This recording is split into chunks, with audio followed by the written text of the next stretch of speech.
తెలుగు శ్రోతలందరికీ నమస్కారం అండి. మన అలనాటి కథలు ఎవర్ గ్రీన్ స్టోరీస్ ఛానల్కి మీ అందరికీ స్వాగతం. ఓ అమ్మలు కథ ధారావాహిక వింటున్నామండి. రచన శ్రీమతి విజయలక్ష్మి అవధానుల గారు. ఇక ఆలస్యం చేయకుండా మనం కథలోకి వెళ్ళిపోదామండి. వీడియో చూసిన వెంటనే లైక్ చేసి షేర్ చేసి తప్పకుండా సబ్స్క్రైబ్ చేసుకోండి. మన ఛానల్ని బెల్ ఐకాన్ యాక్టివేట్ చేసుకోండి. అలా ఓ 10 సార్లు ఆ ఉత్తరం చదివాక దానిని మళ్ళా మడత పెట్టి బట్టల మధ్య దాచేసింది. ఆ మర్నాడే బొబ్బిలి వెళ్ళడానికి మంచి రోజని తండ్రి తన తల్లితో చెప్తుంటే వింది అమ్మలు. ఇప్పుడు ఈ ఉత్తరం. ఆమె మనసు గాలిలో తేలిపోసాగింది. ఆసుపత్రి మంచం మీద పడుకొని ఉన్న వెంకటలక్ష్మి అక్కడిదాకా తన కథ చెప్పాక అలసటగా కళ్ళు మూసుకుంది. మంచం పక్కనే స్టూలు మీద కూర్చున్న 37 ఏళ్ల విజయ తల్లి మొహం మీద పడుతున్న ముంగురులు సరిచేసి నుదుటి మీద ముద్దు పెట్టింది. అది 1987వ సంవత్సరం. విశాఖపట్నంలో అమెరికన్ హాస్పిటలు. చేతికి గుచ్చిన సూదితో ఆసుపత్రి మంచం మీద పడుకొని ఉంది అమ్మలు. 55 సంవత్సరాల అమ్మల్ని ఇప్పుడెవరూ అమ్మలు అని పిలవడం లేదు. వెంకటలక్ష్మమ్మ గారు అంటున్నారు. మీ పెళ్ళయ్యి 38 ఏళ్ళు అవుతున్నా ఇప్పటిదాకా నాకు ఈ కథ ఎందుకు చెప్పలేదమ్మా? వింటుంటే ఎంత బాగుందో. నాకు ఈ కథ 25 ఏళ్ల క్రితమే చెప్తే దానిని తలుచుకుంటూ ఎంత మురిసిపోయేదాన్నో. తల్లి తల నిమురుతూ చిరునవ్వుతో అంది విజయ. నీరసంగా నవ్వింది అమ్మలు. ఇన్నాళ్ళు నువ్వు నా కూతురిలా కనిపించేదానివి. ఈ ఆసుపత్రిలో చేరిన దగ్గర నుండి స్నేహితురాల్లా కనిపిస్తున్నావు. అందుకే ఇప్పుడు మా ఇద్దరి కథ చెప్పాలనిపించింది. తల్లి మొహం వైపు తదేకంగా చూస్తూ ఆ మొహంలో 16 ఏళ్ల అమ్మలు మొహాన్ని ఊహించుకోవడానికి ప్రయత్నించసాగింది విజయ. నువ్వు 16 ఏళ్ళప్పుడు ఎలా ఉండేదానివో నేను అలాగే ఉండేదాన్ని. కానీ నువ్వు నాకంటే బాగా పొడుగు. అంతే తేడా. కూతురి మనసులో భావాలు చదివేసినట్లే అంది అమ్మలు. ఇంక నువ్వు ఎక్కువ మాట్లాడకమ్మా, అలసిపోతావు. మళ్ళా రేపు చెప్పు నీ కథ. లేదు తల్లి, నన్ను మాట్లాడని. ఈ భూమి మీద నాకు ఇంకా నూకలు ఎన్నాళ్ళు ఉన్నాయో తెలియదు. తనివి తీరా నన్ను కబుర్లు చెప్పని. సరే, నీ కబుర్లు వింటాను గాని ఒక షరతు. ముందు నువ్వు నేనిచ్చిన బత్తాయి రసం తాగాలి. ఇప్పుడు తాగలేను అనకూడదు. సరే ఇయ్యి, తప్పుతుందా? కూతురు ఇచ్చిన బత్తాయి రసం తాగాక మళ్ళా తన కథ కొనసాగించింది అమ్మలు. పట్టుబట్టి మీ నాన్నగారిని పెళ్లి చేసుకున్నందుకు ఈ 38 ఏళ్లలోనూ ఒక్కరోజు కూడా పశ్చాత్తాపడలేదు తల్లి అన్నది అమ్మలు. అవునమ్మా, నువ్వు నాన్నగారు ఒక్కరోజైనా దెబ్బలాడుకోవడం నేను చూడలేదు. తలుచుకుంటుంటే నాకెంత ఆశ్చర్యంగా ఉంటుందో. దెబ్బలాడుకోవడం కూడానా? నా మొహం. నాకు కోపం వస్తే కోపం వచ్చినట్లు కూడా ఆయనకు తెలియదు. ఆయనకు కోపం వస్తే కోపం తగ్గేదాకా మాటలు మానేస్తారు. ఇంకా దెబ్బలాటలు ఎలా అవుతాయి చెప్పు? ఈ 38 ఏళ్ల జీవితంలోనూ ఒక్కసారైనా గట్టిగా అరుచుకుంటూ దెబ్బలాడుకోవాలన్న కోరిక అలాగే ఉండిపోయింది తెలుసా? తల్లి అలా చెప్తుంటే పక్కున నవ్వింది విజయ. తల్లి ఆసుపత్రిలో చేరాక అలా నవ్వడం అదే మొదటిసారి. అమ్మా, విజయనగరం లాంటి చిన్న ఊళ్ళో పుట్టి అక్కడే పెరిగి పెళ్ళవగానే పూర్తిగా ఇంకో రాష్ట్రానికే వెళ్ళిపోయావు కదా. నీకు కష్టం అవ్వలేదా? ఎందుకు కష్టం అవ్వలేదు తల్లి. మొదటి కొన్ని నెలలు ఎంతెంత పోరాటమో. కొత్త భాష, కొత్త ఊరు, ఎముకలు కొరికే చలి, కొత్త వంటలు, అన్నీ కొత్తే. మీ నాన్నగారొక్కరే పాత. నా వెనకే పిల్ల పిల్ల అని పిలుస్తూ తిరుగుతూ చప్పున చెప్పడం ఆపేసింది అమ్మలు. అయితే నాన్నగారు నిన్ను పిల్ల అని పిలిచేవారన్నమాట. కొంటెగా నవ్వుతూ అంది విజయ. తల్లి తల్లి, ఈ విషయం మీ తమ్ముళ్లకు చెప్పకే. వాళ్ళు మమ్మల్ని వదలరు, ఆట పట్టిస్తారు బతిమాలింది అమ్మలు. చెప్పన్లే, మరీ అన్ని కొత్త విషయాలు నువ్వెలా నేర్చుకున్నావు? చాలా కష్టపడ్డానులే మొదలెట్టింది అమ్మలు. మొట్టమొదటిసారి ఆడపిల్లను అత్తారింటికి దిగబెట్టినప్పుడు వెంట పుట్టినింటి నుంచి ఎవరో ఒకరు సాయానికి వెళ్తారు. అమ్మో, అక్కో, అత్తో ఎవరో ఒకరు ఆడవాళ్ళు. కానీ అమ్మలు అక్కలిద్దరూ పెళ్ళైపోయి వాళ్ళ సంసారాన్ని వదిలి అంత దూరం మరో రాష్ట్రానికి రావడానికి సిద్ధంగా లేరు. అలిమేలు మిగతా 6 పిల్లల్ని వదిలి రాలేదు. నేనున్నాను, పర్వాలేదండి అంటూ భరోసా ఇచ్చాడు రామశాస్త్రి. ఒక బస్తా నిండా వంట సామాన్లు, సారే, ఒక బుట్ట నిండా పలహారాలు, ఒక బెడ్డింగు, ఒక పెద్ద ట్రంకు పెట్టె, అమ్మలు సామాన్లు, ఒక చిన్న ట్రంకు పెట్టె, చిన్న బెడ్డింగు, రామం సామాన్లు. చిన్న పెట్టి, చిన్న బెడ్డింగు మాత్రం అమ్మల్ని పట్టుకొనిచ్చి మిగిలిన సామాన్లన్నీ తనే పట్టుకొని 3rd క్లాస్ కంపార్ట్మెంట్లోకి చొరబడ్డాడు రామం అమ్మలతో సహా. కిక్కిరిసిన ఆ రైల్లో ఆ 2 ట్రంకులే తమ సీట్లుగా చేసుకొని వాటి మీదే కూర్చొని వాటి మీదనే తెచ్చుకున్న పలహారాలు తింటూ కాసేపు నడుం వాలుస్తూ చాలాసేపు కబుర్లు చెప్పుకుంటూ 2 రోజులు ప్రయాణం చేశారు ఇద్దరూ. రామం చెప్పే ఆ బొగ్గుగనుల విషయాలు సగం అర్థం అవ్వకపోయినా అతను అలా మాట్లాడుతూ ఉంటే చూస్తూ కూర్చోవడం ఎంతో అద్భుతంగా ఉంది అమ్మలకి. ఈయన జుత్తు ఎంత బాగుందో, మరి నాన్న ఈయనది దుబ్బు జుట్టు అన్నారేమిటి అనుకుంది మనసులో ఒకసారి. ఆ విషయం పైకి చెప్పాలంటే సిగ్గు. నీ కళ్ళు ఎంతో అందంగా ఉంటాయి, నీకు ఆ విషయం తెలుసా పిల్ల? అమ్మలకి దగ్గరగా జరిగి గుసగుసగా అన్నాడు రామం. పిల్ల అన్న ఆ సంబోధన ఒళ్ళు జల్లుమనేలా చేసింది అమ్మలుని. కళ్ళు వాల్చేసుకుంది. 2 రోజుల ప్రయాణం తర్వాత రామం పనిచేసే చిరిమిరి అన్న ఊరికి చేరుకున్నారు. చిరిమిరి ఇప్పటి ఛత్తీస్గఢ్ రాష్ట్రంలో ఉంది. స్టేషన్ నుంచి ఇంటికి టాంగాలో ప్రయాణం. టాంగా అంటే విజయనగరంలోని జట్కాలాగే ఒక గుర్రంతో నడుస్తుంది. కానీ జట్కా కంటే చిన్నది, దాదాపు రిక్షాలాగే ఉంటుంది. ముందు వైపు సీట్లో టాంగా నడిపే అబ్బాయి కూర్చుంటే వెనక సీట్లో అమ్మలు రామం కూర్చున్నారు. టాంగా పరిగెడుతుంటే ఆ కుదుపులకి ఇద్దరి భుజాలు రాసుకుంటూ ఉంటే గమ్మత్తుగా ఉంది అమ్మలకి. చాలాసేపు ఆ టాంగాలోనే కూర్చుండిపోవాలనిపించింది. కానీ అరగంటలో టాంగా ఇంటికి చేరింది. జేబులోంచి తాళాలు తీసి ఇంటి తలుపు తెరిచాడు రామం. కుడికాలు లోపలికి పెట్టి రావాలి కాబోలు అన్నాడు రామం చిన్నగా నవ్వుతూ. చిరుసిగ్గుతో ఎంతో ఇష్టంతో కుడికాలు లోపల పెట్టింది అమ్మలు. ఇదిగో ఈ గదే మన సామ్రాజ్యం అన్నాడు రామం తన గది చూపుతూ. ఒకే ఒక గది, మూలన ఒక చాప చుట్ట, ఇంకో మూల ఒక చెక్క టేబులు, కుర్చీ, గోడకున్న గూట్లో ఏవేవో లావాటి బైండ్ పుస్తకాలు. ఆ గదికి ఆనుకొని ఒక చిన్న వంటిల్లు, వంటిల్లు బయట ఒక చిన్న పెరడు, పెరట్లో బాత్రూము. వాళ్ళు ఇంటికి చేరేసరికి చీకటి పడిపోయింది. ఆ చీకట్లో బయట పెరట్లో ఏమున్నాయో కనపడలేదు అమ్ములకి. వంటకి ఉపయోగించే బొగ్గులు అక్కడ ఉన్నాయి, రేపొద్దున చూద్దువుగాని అన్నాడు రామం. ఇంట్లో పప్పులు బియ్యం ఉన్నాయా? రాత్రికి వంట ఏం చేయను అడిగింది అమ్ములు. వంట ఇంకా నయం, సిగిడి అంటుకునేసరికే అరగంటకి పైన పడుతుంది. రేపటి నుంచి వంట మొదలు పెడదువు గాని, మనతో తెచ్చుకున్న పళ్ళు లడ్డూలు తినేద్దాం. ఈ వీధి చివర కొలాయి ఉంది, నేను నీళ్లు పట్టి తెస్తాను మన స్నానాలకి అంటూ రామం 2 చేతులతో 2 బకెట్లు పట్టుకొని బయటకు నడిచాడు. సిగిడి అంటే ఏమిటో అర్థం కాలేదు అమ్ములకి. సిగిడి అంటే ఒక రకం కుంపటి అనుకున్నా అది అంటుకోవడానికి అరగంట ఎందుకు పడుతుందో అర్థం కాలేదు.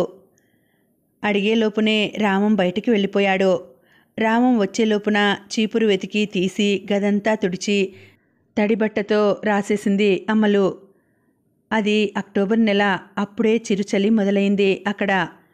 విజయనగరంలో ఈసరికి ఉక్క పోస్తుంటుంది, ఇక్కడేమో చలి మొదలైపోయింది వింతగా అనుకుంది అమ్మలు. కాస్త చెలేస్తున్న ఆ చల్లనీళ్లతోనే స్నానాలు చేశారు. స్నానాలు అయ్యాక చాప పరుచుకొని కూర్చుని కబుర్లు చెప్పుకుంటూ సున్నుండలు, చెగోడీలు, అరటిపళ్ళు తిన్నారు ఇద్దరు. అమ్మలకి బిడియం పోయి తన పెళ్లి విషయంలో జరిగిన గొడవంతా వివరించింది. వింటూ పకపక నవ్వాడు రామం. ఆ తర్వాత రామం బెడ్డింగులు విప్పి ఆ చాప మీదే పక్కపరిచాడు. చాప మీద అలిమేలు కుట్టిన 2 బొంతలు, వాటి మీద తెల్లని దుప్పటి, తెల్లని గలీబుల్లో 2 తలగడలు. రామం పనిలోని పొందిక చూసి ముచ్చటపడిపోయింది అమ్మలు. తెల్లారే 6 గంటలకి తెలివొచ్చింది అమ్మలకి. విజయనగరంలో ఉంటే తెల్లారే 4:30 కల్లా లేచిపోతుంది. కానీ మొదటి రోజు అలసటతో త్వరగా తెలివి రాలేదు. కాఫీ పెట్టాలి, పొద్దున్న ఈయన ఏమి తింటారో తెలియదు. ఇవాళ సెలవే కాబట్టి పర్వాలేదు అనుకుంటూ లేచింది అమ్మలు. వంటింట్లోకి నడిచి పెరట్లోకున్న తలుపు తీసింది. పెరటి తలుపు తీయగానే రివ్వున చల్లగాలి మొహాన్ని కొట్టింది. హాయిగా అనిపించింది. తర్వాత పెరటి ఆవరణ పరికించి చూసింది. అక్కడ ఉన్నవి చూస్తూ నివ్వెరపోయింది. అక్కడ తమింట్లో ఉన్న పెద్ద రుబ్బురోలు కంటే పెద్ద పెద్ద బొగ్గులు ఉన్నాయి. అన్నీ ఒక పెద్ద గుట్టగా పోసి ఉన్నాయి. ఒక మూల పెద్ద సైజు బాల్చీ లాంటి వస్తువేదో ఉంది. సిగిడి అంటే ఇదే కాబోలు అనుకుంది అమ్మలు. అంత పెద్ద పెద్ద బొగ్గుల్ని ఆ సిగిడీలో ఎలా వెయ్యాలో తెలియలేదు. చుట్టూ చూసింది. బొగ్గుల కుప్ప పక్కనే ఒక సుత్తి ఉంది. ఈ సుత్తితో బొగ్గులు పగలగొట్టాలి కాబోలు అనుకుంది. అన్నింటికంటే చిన్న సైజు బొగ్గు తీసుకుని సుత్తితో కొట్టడానికి ప్రయత్నించింది. ఊహూ, అది రాయిలా గట్టిగా ఉంది. పెరట్లో ఏం చేస్తున్నావు పిల్లా? వెనక నుంచి రామం గొంతు వినిపించింది. ఉలిక్కిపడి వెనక్కు తిరిగి చూసింది. 2 చేతులు కట్టుకొని చిరునవ్వుతో రామం అమ్ములు వైపే దీక్షగా చూస్తున్నాడు. ఈ బొగ్గులేమిటి ఇంత పెద్దవి ఉన్నాయి? సుత్తితో కూడా పగలడం లేదు వింతగా అంది అమ్మలు. వీటిని రాక్షసి బొగ్గులంటారే. మేము బొగ్గు గనుల్లోంచి తీసేవి ఇటువంటి బొగ్గులనే. సిగిడి అంటే ఇదేనా? బాల్చీ లాంటి వస్తువును చూపెడుతూ అంది. అదే, దానిని బకెట్ అని కూడా అంటారు. ఆ పెద్ద బొగ్గుల్ని చిన్న చిన్న ముక్కలు చేసి ఆ బకెట్లో వేసి అంటించాలి. బొగ్గులు అంటుకొని మంట రావడానికి కనీసం అరగంట నుంచి 40 నిమిషాలు పడుతుంది. ఒకసారి అంటుకున్నాక 3-4 గంటలు వేడి ఉంటుంది వివరించాడు రామం. 3-4 గంటలా? అబ్బా, మా విజయనగరంలోనైతే వేడి నీళ్ళకి పొట్టుపొయ్యిని, వంటకి కర్రబొగ్గుల కుంపటిని వాడతాం. పొట్టుపొయ్యిలో పొట్టు దట్టించే పని మా నాన్నగారిదే అంది. ఇక్కడ ఆ సిగిడి అంటించే పని నేను చూసుకుంటాలే. మిగిలిన పనులన్నీ నువ్వు. మరి ఆ సిగిడి అంటుకోవడానికి అరగంటకి పైన పడుతుంది కదా. అప్పటిదాకా కాఫీ లేకుండా ఉంటారా? కాఫీనా? నువ్వు రోజు పొద్దున్నే కాఫీ తాగుతావా? ఏం, మీరు తాగరా? నాకు పొద్దున్న కాఫీ అలవాట్లేదు. నువ్వు రాకముందు నేను మా బావ 8 గంటలకి ఇక్కడికి దగ్గరలో ఉన్న మెస్సుకెళ్ళి ఒక్కొక్క ఇడ్లీ బోల్డ్ సాంబార్తో తిని చెరో కప్పు టీ తాగేవాళ్ళం. నువ్వు వస్తున్నావని బావ ఇంకొక గదికి మారిపోయాడు. మరి నీకు కాఫీ ఎలాగా? ఇంట్లో కాఫీ పొడి కూడా లేదు. ఫ్లాస్కులో మెస్ నుంచి టీ తెస్తాను, తాగుతావా?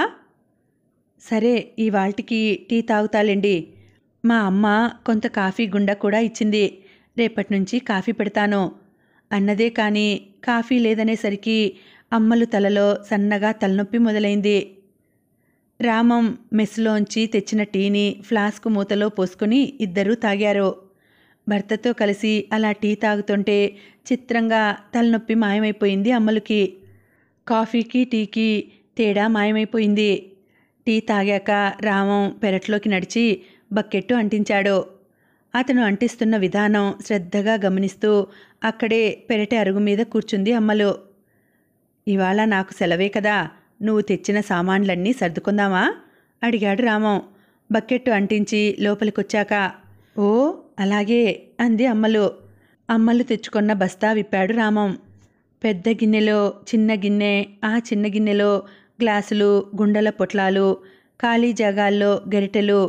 భలే పొందిగ్గా సర్దారు ఎవరో.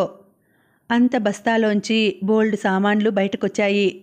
అన్నం వార్చుకునే చిన్న గుండిగా, ఒక బుజ్జి గుండ్రటి పప్పు గిన్నె, చారు పెట్టుకోవడానికి సత్తుగిన్నె, బాగా మందపాటి చెవుల్లేని ఇత్తడి మూకుడు, చెవులున్న ఇనుప మూకుడు, 4-5 రాచిప్పలు, వేడి నీళ్లు కాచుకొందికి చిన్న డెగిసా, కంచు పళ్ళాలు, గ్లాసులు, కంచు మరచెంబు, రకరకాల గరిటెలు, పూజా సామాన్లు, పొట్లాలలో కందిగుండ, దిబ్బరొట్టి మొరం, అప్పడాల పిండి, వరిపిండి, చిన్న జాడీలో బెల్లం ఆవకాయ, ఇంకా ఎన్నో. అవన్నీ వంటింటి గూట్లో అందంగా సర్దారు ఇద్దరు. తర్వాత అమ్మలు ట్రంకు పెట్టి తెరిచారు. తెరవగానే కర్పూరం వాసన హాయిగా ముక్కుపుటాలకు తగిలింది. అందులో కొన్ని వెండి సామాన్లు, దాపుడు చీరలు, అంటే ఎప్పుడైనా ఫంక్షన్స్కి కట్టుకునే మంచి చీరలు, వాడకం చీరలు, కొత్త దుప్పట్లు, తలగడ, గలీబులు ఉన్నాయి. వాడకం చీరలు మాత్రం తీసేసి మిగిలినవన్నీ ఇందులోనే ఉంచుదాం. ఈ పెట్టి మీద అందంగా ఒక పాత చీర పరిస్తే ఎవరైనా వస్తే కూర్చుందికి వీలుగా ఉంటుంది అన్నాడు రామం. ఆ తలగడ గలీబుల మీద ఎంబ్రాయిడరీ చేసి లేసు అల్లి చుట్టూ అతుకుదామని చూస్తున్నాను అంది అమ్మలు తెల్లని తెలగడ గలీబులని చేతిలోకి తీసుకొని. అబ్బో, నీకు లేసులు అల్లడం వచ్చునా? ఆశ్చర్యంగా అడిగాడు రామం. మా ఇంటి గుమ్మానికి కట్టిన తాజ్మహల్ డిజైను లేసు పరదా చూడలేదు? అది నేను అల్లిందే చిరు సిగ్గుతో అంది అమ్మలు. అబ్బో, నీకు చాలా విద్యలు వచ్చునన్నమాట. మరి స్వెటర్ అల్లడం వచ్చా? స్వెటరా అంటే ఊలు బనీనా? అవి విజయనగరంలో ఎవరూ వేసుకోరు. అక్కడ అసలు చలి ఉండదుగా. అమ్మో, ఇక్కడ చలి బాగా ఎక్కువ. స్వెటర్ లేకుండా ఉండలేం. స్వెటర్ కొనాలంటే బాగా డబ్బవుతుంది. ఇక్కడ అందరూ ఊలు కొనుక్కొని అల్లుకుంటారు. మరో నెల రోజుల్లో చలి మొదలవుతుంది. ఆ లోపున నీకోసం ఒక స్వెటర్ అల్లుకోవాలి అన్నాడు రామం. మరి నాకు స్వెటర్ అల్లడం రాదుగా, ఎలాగా? బిక్కమొహం వేసింది అమ్మలు. నీకు రాకపోతే నేర్చుకుందువు గాని, నా స్నేహితుడు ఒకడు ఉన్నాడు. వాళ్ళావిడ స్వెటర్లు బాగా అల్లుతుంది. అందరికీ అల్లడం నేర్పుతూ ఉంటుంది. నిన్నొకరోజు అక్కడికి తీసుకువెళ్తాను, నేర్చుకుందువు గాని. మీ స్నేహితుడు వాళ్ళు తెలుగు వాళ్ళేనా? హిందీ వాళ్ళు. మరి నాకు హిందీ రాదు కదా, ఎలాగా? మళ్ళా బిక్కమొహంతో అంది అమ్మలు. చచ్చింది గొర్రె, అయితే నువ్వు అర్జెంటుగా హిందీ కూడా నేర్చుకోవాలి. ఇక్కడ తెలుగు మాట్లాడేవాళ్ళు ఎవరూ లేరు అన్నాడు రామం. ఒక్కసారిగా మనసంతా బెంగతో నిండిపోయింది అమ్మలుకి. అక్కడ విజయనగరంలో తమ్ముళ్ళు, చెల్లెళ్ళు, స్నేహితురాళ్ళు, ఇంటికి నిత్యం వచ్చిపోయే చుట్టాలు ఎప్పుడూ సందడే. ఇక్కడ మాట్లాడడానికి కూడా ఎవరూ ఉండరా? అదేమిటి నీ మొహం అలా బెంగగా అయిపోయింది? హిందీ నేర్చుకోవడం ఏమీ బ్రహ్మ విద్య కాదు. నేను నేర్పుతాను.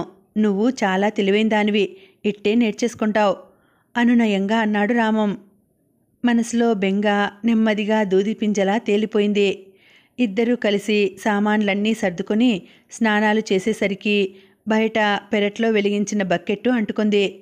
ఒక గుడ్డతో ఆ బకెట్ హ్యాండిల్ని పట్టుకొని జాగ్రత్తగా లోపలికి తీసుకొచ్చాడు రామం.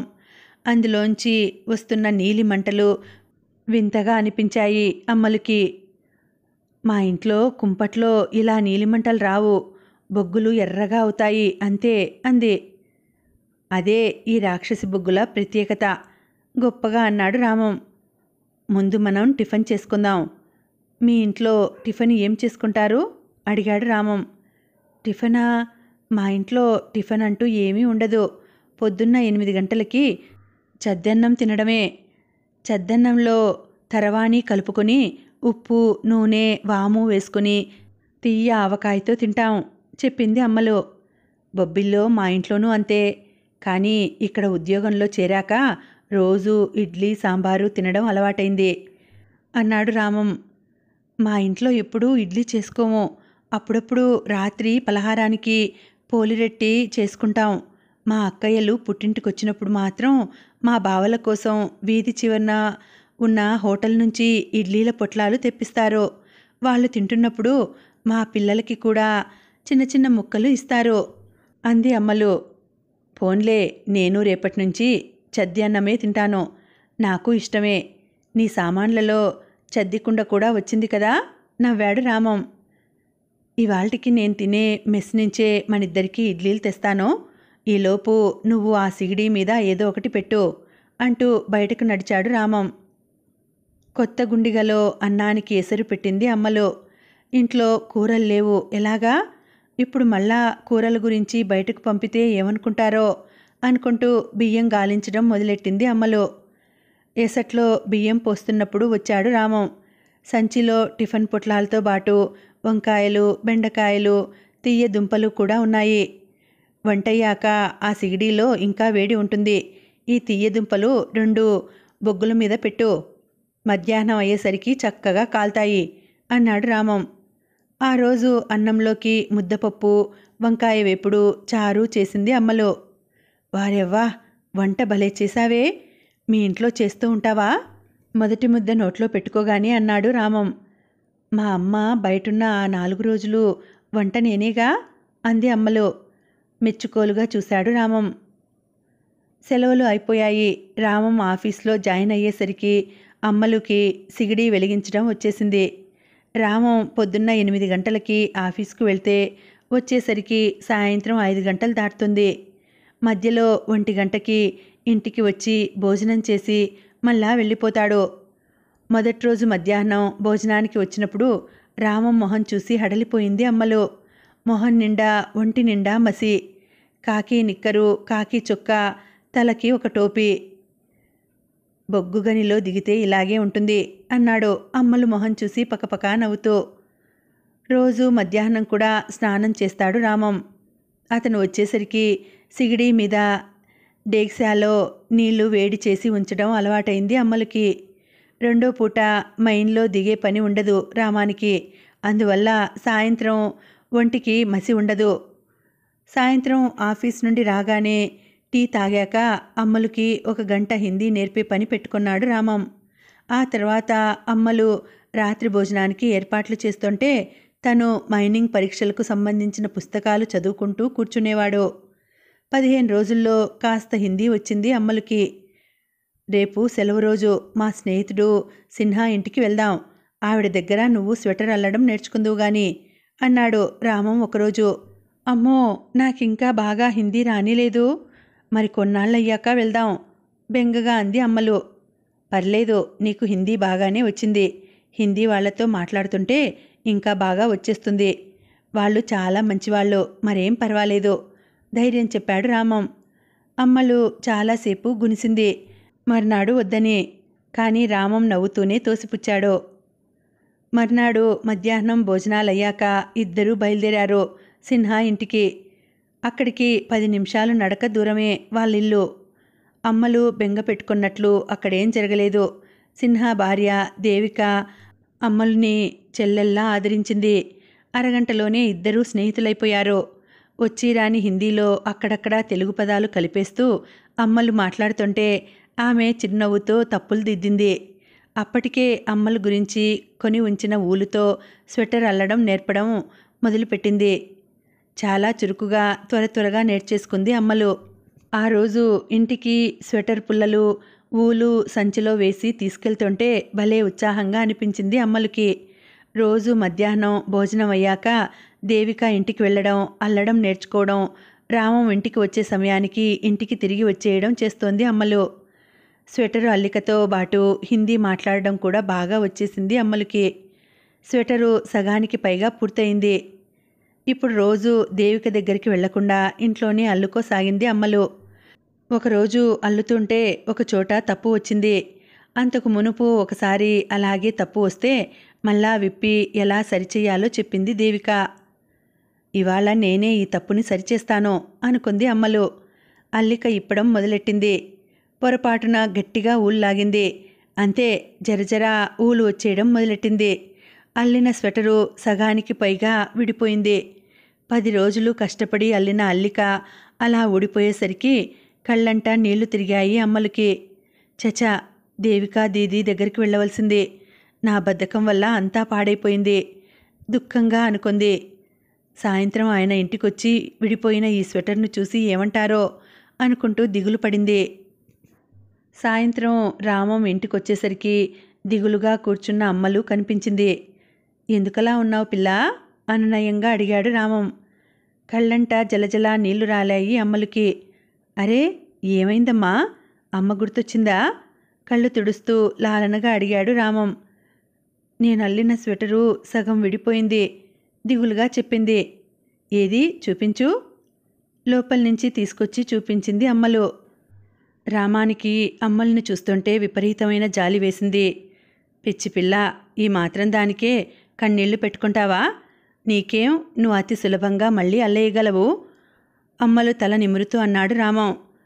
అది కాదండి, మళ్ళా అంత దూరం దేవికా దీదీ దగ్గరికి వెళ్ళడానికి బద్దకించి నేనే సరిచేద్దామనుకున్నాను. వెళ్ళినా బాగుండేది. ఒక విషయం చెప్పనా పిల్ల, నువ్వు అలా దేవికా దీదీ మీద ఆధారపడకుండా నీ అంత నువ్వే తప్పు సరిచేద్దామనుకున్నావు కదా, అది నాకు చాలా నచ్చింది. నిజమేనా? ఒట్టు. కొంత విద్య నేర్చుకున్న తర్వాత మనం చేసే తప్పులకు మనమే బాధ్యత తీసుకోవాలి. అప్పుడే మనం చేసిన తప్పుల నుండి పాఠాలు నేర్చుకోగలం. నేను చెప్తున్నా చూడు, ఇక ముందు జీవితంలో స్వెటర్ అల్లుతున్నప్పుడు నువ్వు ఇటువంటి పొరపాటు చేయవు. అబ్బా, మీరు ఎంత బాగా మాట్లాడతారండి. పెళ్లి చూపుల్లోనూ ఇలాగే మాట్లాడారు.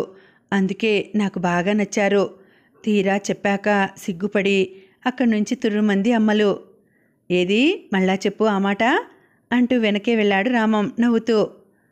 పిల్లా, ఒక పని చేద్దామా? రేపు నాకు సెలవే కదా, నేను వంట చేస్తాను. 2 పూటలకి కలిపి పులగం పచ్చిపులుసు చేసేస్తాను. హోటల్ నుండి ఇడ్లీలు తెస్తాను.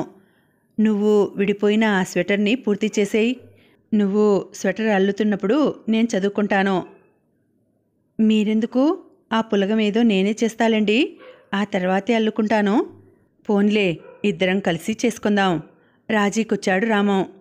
మర్నాడు పొద్దున్న 8 గంటలకల్లా పనులన్నీ పూర్తి చేసుకుని అమ్మలు స్వెటరు పుల్లలు పట్టుకొని రామం పుస్తకం పట్టుకొని గదిలో ఒకే చాప మీద కూర్చున్నారు.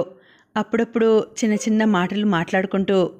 మధ్యాహ్నం 3 గంటలకల్లా విడిపోయిన భాగమే కాక చేతుల దాకా అల్లేసింది అమ్మలు. నా పాఠాలు కూడా అయిపోయాయోచ్ అన్నాడు రామం ఆనందంగా. ఇవాళ చేతుల దగ్గర ఎలా తగ్గించడమో, చేతులు ఎలా అల్లడమో నేర్పుతానంది దీది. వెళ్దామా అడిగింది అమ్మలు. వాళ్ళకిప్పుడు వీలవుతుందో లేదో, పోనీ వెళ్దాంలే. అంతగా వాళ్ళకి పని ఉంటే తిరిగి వచ్చేయవచ్చు అన్నాడు రామం. ఇద్దరూ గబగబా తయారయ్యి సిన్హా ఇంటికి వెళ్ళారు. అయ్యే అయ్యే, మీకోసమే ఎదురు చూస్తున్నాం. మధ్యాహ్నమే వస్తారనుకున్నాం, రాలేదేం అడిగింది దేవిక. అమ్మలు రామం వైపు చూసింది, చెప్పొద్దన్నట్లు అర్థింపుగా. రామం కళ్ళతోనే భరోసా ఇచ్చాడు. మధ్యాహ్నం నాకు అర్జెంటుగా చదువుకోవలసిన కొన్ని భాగాలు ఉండిపోయాయి, చదువుకుంటూ కూర్చున్నాను అన్నాడు రామం. అలాగా అన్నాడు సిన్హా. చదవడం అయిపోయింది. తనకి ఎలాగైనా ఇవాళే మిగతా భాగం నేర్చుకోవాలని ఉంది. అందుకే ఇప్పుడు బయలుదేరాం చెప్పాడు రామం. మీ ఆవిడ ఉత్సాహం చూస్తుంటే ముచ్చటేస్తోంది రామంజీ. నేను అనుకున్న దానికంటే ఎక్కువే అల్లేసింది మెచ్చుకోలుగా అంది దేవిక. గర్వంగా అమ్మలు వైపు చూశాడు రామం. ఆ రోజు సాయంత్రం చీకటి పడేదాకా అల్లడం నేర్పింది దేవిక. చేతులల్లి అతకడం ఒక్కటే మిగిలింది. రాత్రికి ఇక్కడే రోటీ సబ్జీ తినేసి వెళ్ళకూడదు, వేడివేడిగా చేస్తాను ఆప్యాయంగా అంది దేవిక. లేదు బాబీ, ఇంట్లో వండిన వంట ఉంది, అది వృధా అయిపోతుంది, మరొకసారి వస్తాం అన్నాడు రామం. పోనీ ఒక పని చెయ్యండి, రేపు మీరు ఆఫీస్ నుంచి వచ్చాక ఇక్కడికి వచ్చేయండి. అమ్మలకి పుల్కాలు చేయడం నేర్పుతాను, స్వెటర్ కూడా పూర్తయిపోతుంది. సరే, అలాగే వస్తాం దీదీ. రామం కంటే ముందు అమ్మలే జవాబిచ్చింది. ఆ మధ్యనెప్పుడో రామం చలికాలంలో సాయంత్రం వేడివేడి పుల్కాలు తింటే బాగుంటుంది అన్నాడు. అప్పుడే నిశ్చయించుకుంది అమ్మలు పుల్కాలు చేయడం నేర్చుకోవాలని. మర్నాడు సాయంత్రం రామం ఆఫీస్ నుంచి వచ్చేసరికల్లా తయారుగా ఉంది అమ్మలు. టీ తాగి ఇద్దరూ దేవకి ఇంటికి బయలుదేరారు. రామం తనతో పాటు చదువుకోవడానికి ఒక పుస్తకం కూడా పట్టుకున్నాడు. ఆ రోజు సాయంత్రానికల్లా స్వెటరు పూర్తయిపోయింది. అమ్మలు ఉత్సాహంగా పుల్కాలు చేయడం నేర్చుకోవడం మొదలుపెట్టింది. మొదటి 2-3 రొట్టెలు పొంగలేదు. ఆ తర్వాత నుంచి నిప్పు మీద వేయగానే రొట్టె చక్కగా బుస్సుమని పొంగుతుంటే అమ్మలులో ఉత్సాహం ఉరకలు వేసింది. ఒక కొత్త విద్య నేర్చుకున్న తర్వాత కలిగే ఆనందంతో ఆమె మొహం వెలిగిపోయింది. ఆ తర్వాతి రోజు నుంచి ప్రతిరోజు రాత్రి భోజనానికి ఆమె పుల్కాలే చేయసాగింది. పుల్కాలతో పాటు రకరకాల ఉత్తర భారతదేశం కూరలు నేర్చుకుంది. తన గురించి స్వెటర్ అల్లుకొన్న తర్వాత రామానికి కూడా మరో స్వెటరు అల్లదలుచుకుంది. రామం పాత స్వెటర్ ఒకటి అక్కడక్కడ అల్లికలు ఊడిపోయినది విప్పింది. ఊలు ఉతికి ఆరేసింది. తర్వాత ఊలు చిక్కులు పడకుండా ఉండలు చుట్టింది. ఈసారి డిజైను మార్చి అల్లకూడదు, కొత్త విధానాలు తెలుస్తాయి అన్నాడు రామం. డిజైన్ మార్చడం అంటే? నువ్వు నీ స్వెటర్ని ఒక సీదా ఒక ఉల్టా వేసి అల్లావు కదా, ఈసారి 2 సీదాలు 2 ఉల్టాలు వేసి అల్లు అన్నాడు రామం. మీకు ఈ ఉల్టా సీదాలు తెలుసా ఆశ్చర్యంగా అంది అమ్మలు. నేను కొన్నాళ్ళు అల్లడం నేర్చుకున్నాలే నవ్వుతూ అన్నాడు రామం. అమ్మ దొంగ, మరి ఇన్నాళ్ళు నాకు చెప్పలేదేం? నవ్వుతూ అంది అమ్మలు. ఏది మళ్ళాను ఆ మాట? రామం అమ్మలు మొహం వైపు చిరునవ్వుతో చూస్తూ అన్నాడు. ఏ మాట? అమ్మ దొంగ అని. నేననను అంటూ అక్కడి నుంచి పరిగెత్తింది అమ్మలు. రామం చెప్పిన డిజైన్తో సులువుగానే కొత్త స్వెటరు అల్లేసింది అమ్మలు. దేవికకి చూపెడితే ఆశ్చర్యపోయింది. ఆ తర్వాతి 38 ఏళ్ల వైవాహిక జీవితంలో కొన్ని పదుల స్వెటర్లు అల్లింది అమ్మలు. వేసిన డిజైన్ వేయకుండా తన క్రోషియా అల్లికలు కూడా చాలామందికి నేర్పింది. చిరిమిరిలో చలికాలం వచ్చింది. స్వెటరు వేసుకున్నా సరే బయట సిగిడి అంటించడానికి వెళ్ళినప్పుడు వేళ్ళు కుంకర్లు పోయేవి. ఆ వణికించే చలిలోనే బొగ్గులు కొట్టి బకెట్టు వెలిగించేది. చాలా రోజులు రామమే బకెట్టు వెలిగించాడు. కానీ అతని పరీక్షలు దగ్గర పడ్డాయి. రోజు చాలా రాత్రి వరకు చదువుకునేవాడు. అందువల్ల అమ్మలు రామాన్ని లేపడం మానేసింది. ఒకరోజు పొద్దున్నే పెరట్లో బొగ్గులు కొడుతుంటే కళ్ళు తిరిగాయి. అమ్ములకి కడుపులో తిప్పడం మొదలైంది. ఇంకా ఉందండి, కథ కొనసాగుతుంది. మళ్ళీ వచ్చే వీడియోలో కలుసుకుంటాను. అంతవరకు సెలవు. నమస్తే.